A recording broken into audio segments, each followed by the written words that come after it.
and welcome to the Divorced Women's Guide podcast, where we talk about the things us divorcees are thinking, but not always talking about, as we turn our divorce into the best gift we've ever been given.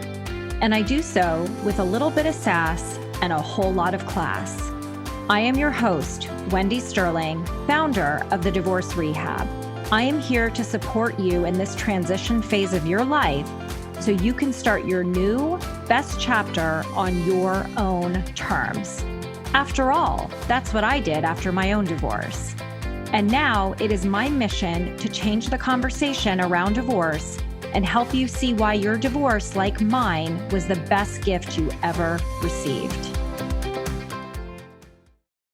Hello, everybody, and welcome to today's episode of the Divorced Woman's Guide podcast. I am so excited that you have decided to join me today because I wanted to talk about vulnerability. And vulnerability is something that many of us are terrified of, right? It is so scary to be vulnerable, to show our real selves. I know that it was really scary for me, and it still is, although it's gotten a little bit easier. My favorite definition of the word vulnerable, it comes from, of course, my absolute favorite, Brené Brown.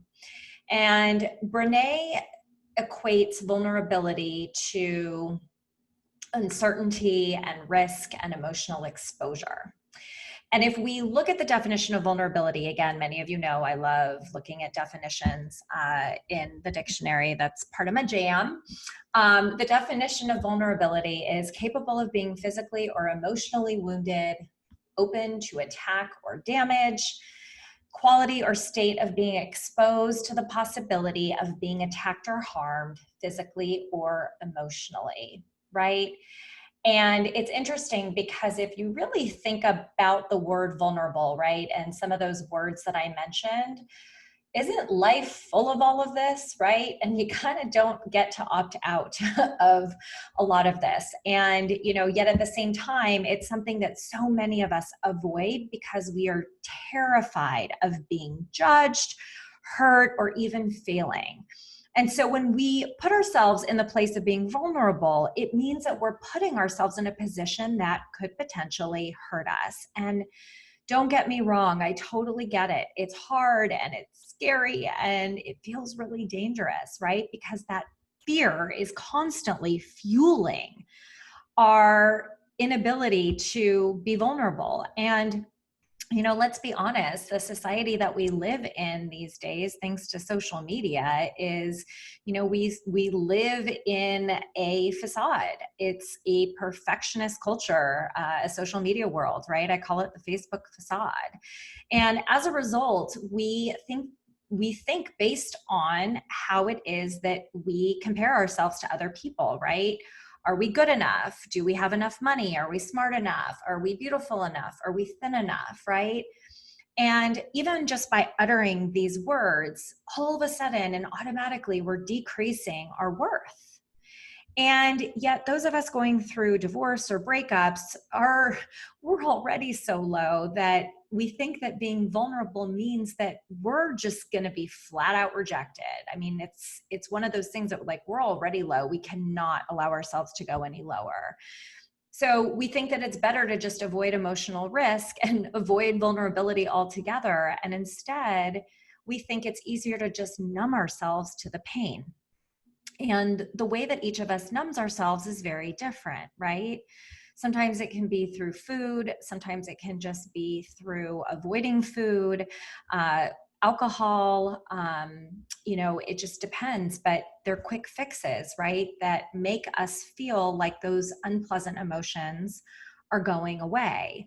And, I can also share that retail therapy was definitely a popular way for me to numb when I was going through my divorce. And what I ended up learning was that trying to numb, right, and avoiding the risk, I ended up missing out on the connection, right? The connection that I was so afraid to lose to begin with. Connection with family, connection with myself, connection with my kids, even my ex.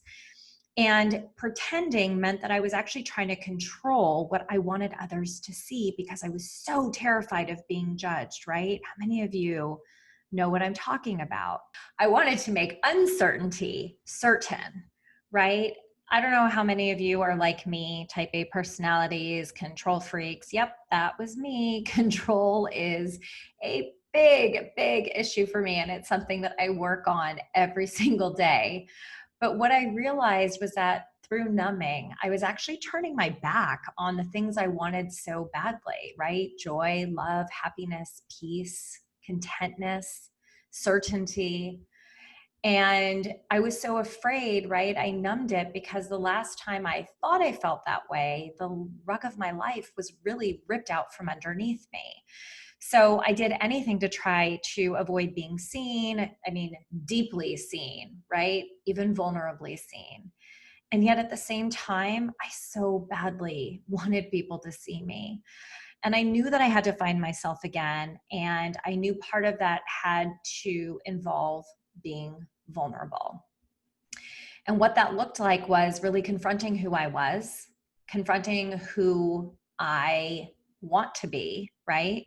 And to learn to start loving myself again, because I couldn't love anybody else if I didn't know what love felt like for me. So I had to really put down that armor, right? How heavy is that armor you guys have been carrying around for far too long? And I had to put the armor down, even though I had built my strength up to be able to carry it, right? I put the armor down and I instead decided to brave the world without my armor. And a lot of the work that I had to do to be able to do that was really around silencing that inner voice, right? The inner negative voice, inner critic. And in order for me to do that, I had to do the work and remind myself of my worth, remind myself of what joy felt like, remind myself of what intimacy felt like, belonging. And that was the first time I really understood or realized that I actually had choices in how I wanted to respond to risk, to respond to that uncertainty, to respond to the emotional exposure that vulnerability creates. And I knew that that was my path back to those emotions.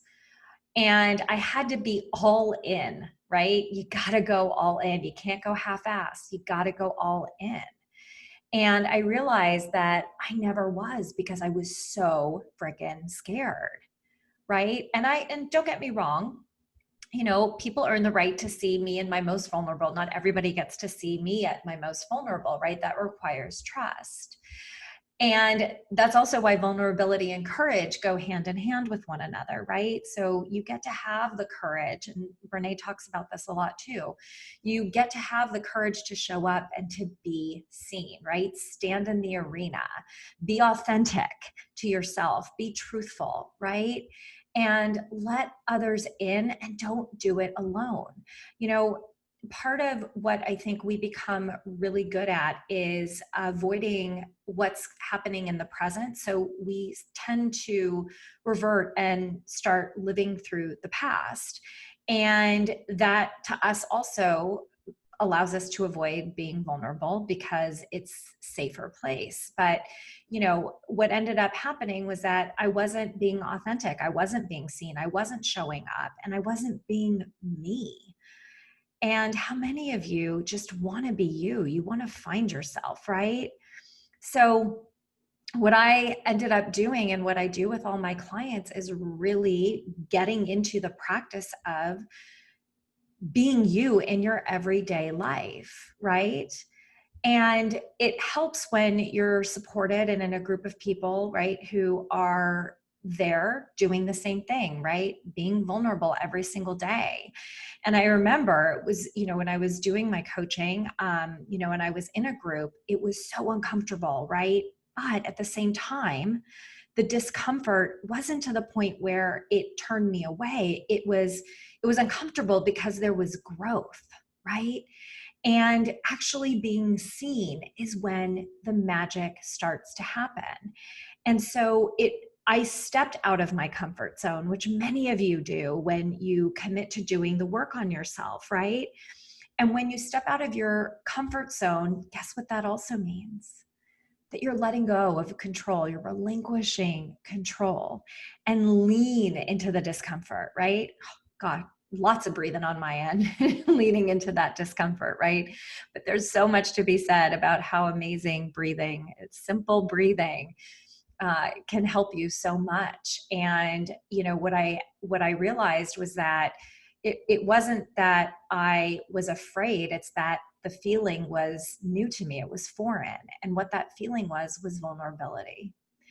And that, my dear friends, was the beginning of my path back to joy and love and creativity, belonging, and all the things I wanted in my life. Hey, it's Wendy here. I wanted to take a quick break from the conversation to let you know about another free event I'm hosting on Tuesday, September 29th about divorce and narcissism.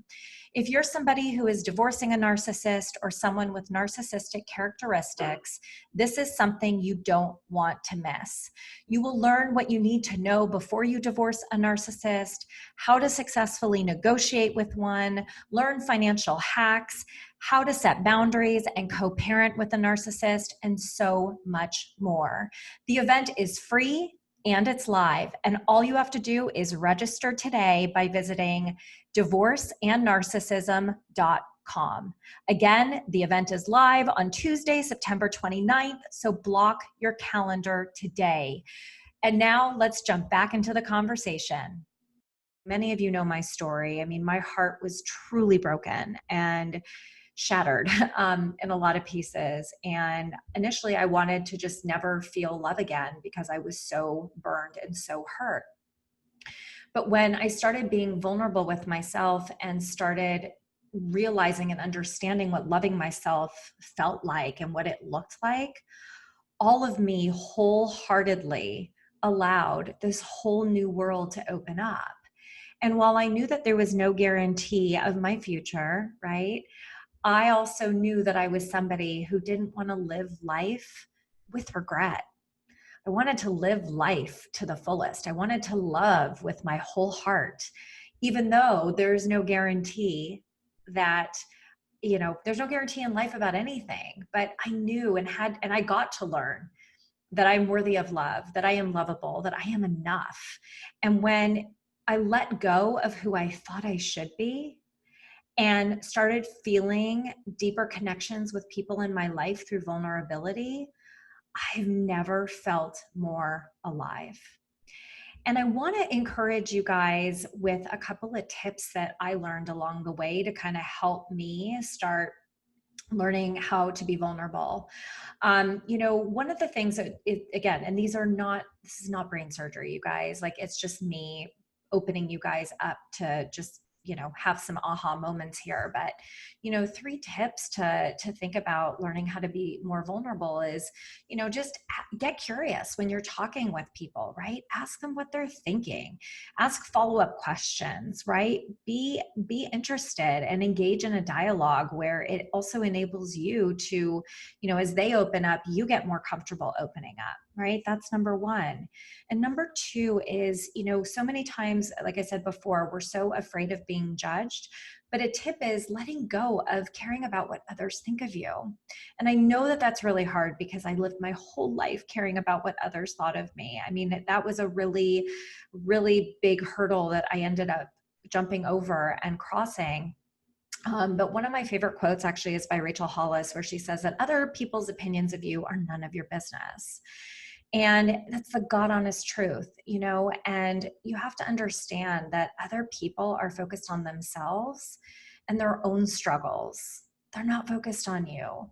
So they're projecting their opinions based on where it is that they are in their life, not in what is your own best interest. So you got to let that go. And then another tip in terms of being vulnerable is really just leaning into those moments of discomfort and have and find the joy and gratitude, right? By saying things like, God, I'm so thankful for, I'm thankful for these tools that I'm being given. I'm thankful for the sunshine, right? I'm so fortunate that I have two healthy, beautiful children. I'm so lucky that, I have amazing friends and family, or that I have this community, right? And you get to honor that. You get to express it and honor it. So if you think you don't do vulnerable, are you one of those people who are like, yeah, vulnerable, not my thing? Well, it can be. So I encourage you to ask yourself, like, what do you do when you feel emotionally exposed? Like, what's your go-to reaction?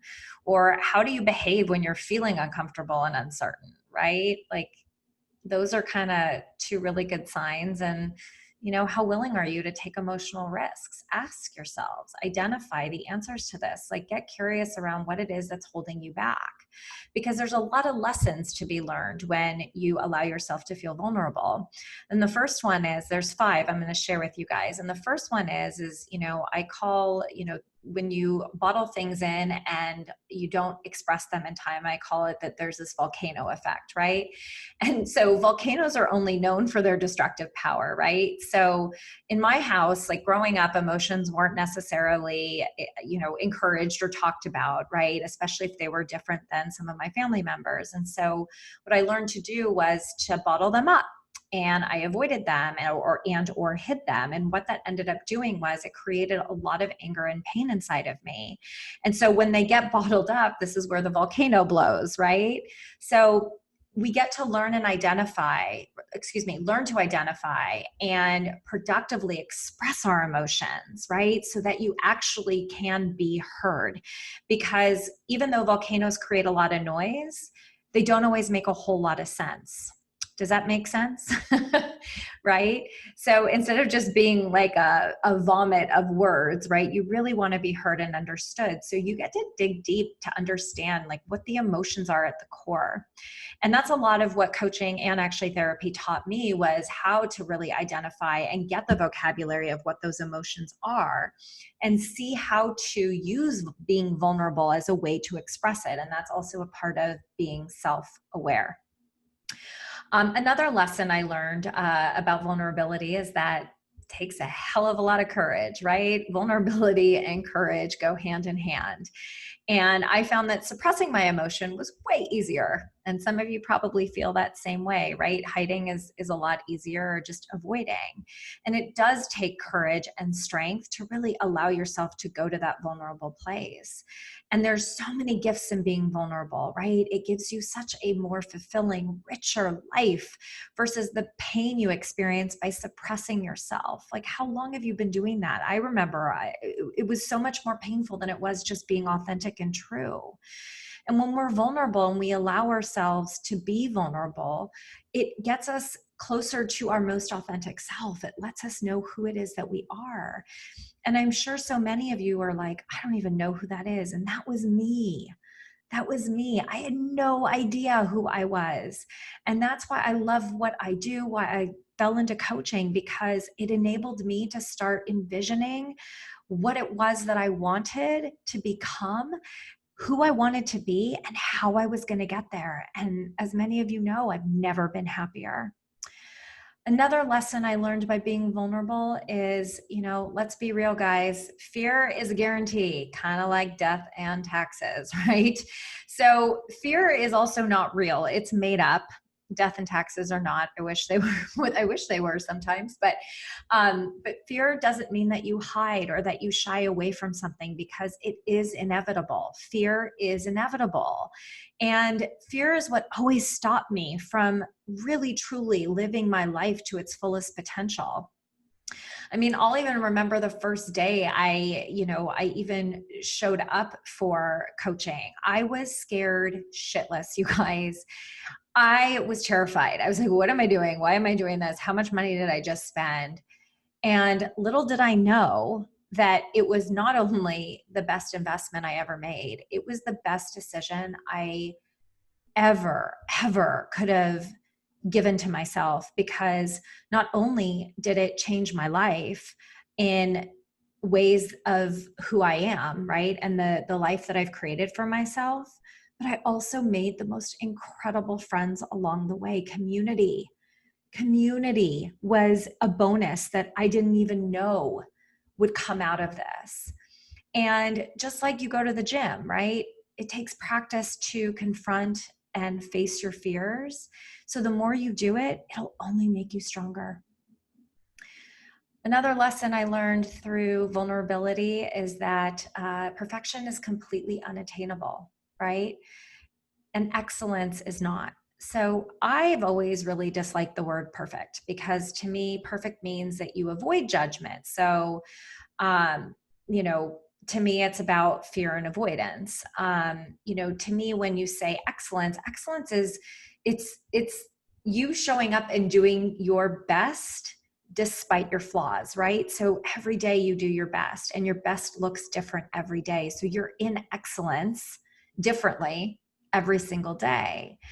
And I remember my whole life, people would say, or even when I went out on job interviews, like, what's a strength or what's a weakness? And I knew my perfectionism was a weakness because it was something I knew that was unattainable, but yet I kept pushing for it. And it's exhausting, right?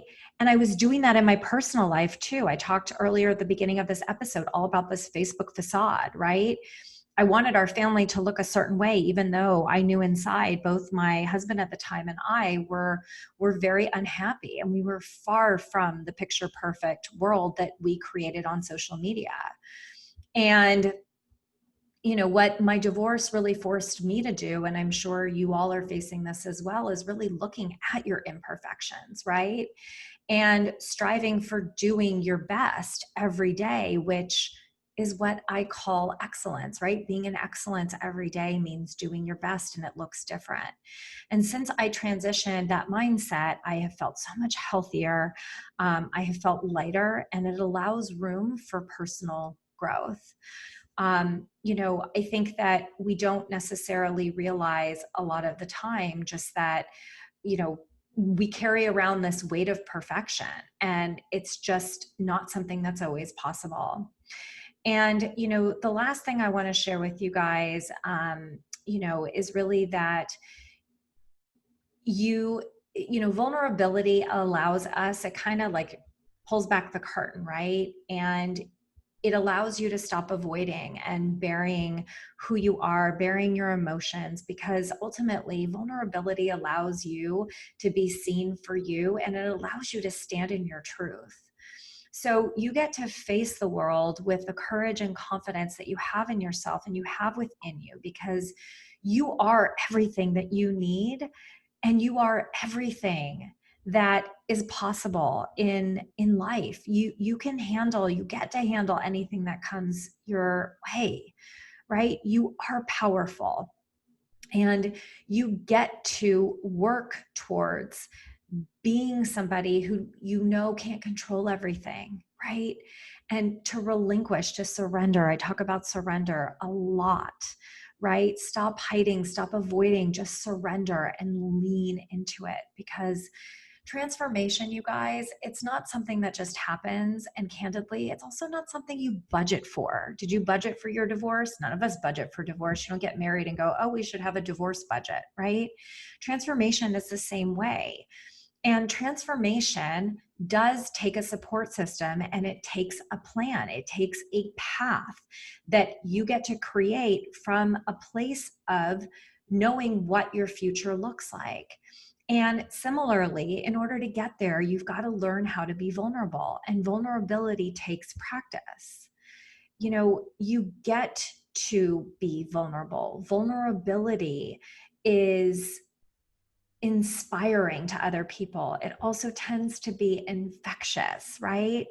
And I hope that in my own vulnerability with you all, and those of you who are in my Facebook group, the Divorce Rehab, you see me coming in every day. Or if you're on my email list, I send a vulnerable post every single Friday talking about my life, letting you guys in, seeing what it is that I'm experiencing, seeing the emotions, how it is that I'm pulling through to the other side. And I hope that you keep finding inspiration to have the life that you want, to create it for yourself, for everybody that you touch, for your families, for your friends, for your kids, because no one knows you the way that you do. And vulnerability, yeah, it's risky. Yeah, it exposes you. And what you don't realize is the beauty that lays in what is received when you are vulnerable with other people. So I hope you guys enjoyed today's episode. I really enjoyed spending my time with you guys today. I hope that there was something you learned that inspired you or helped you to navigate wherever it is that you are in your process.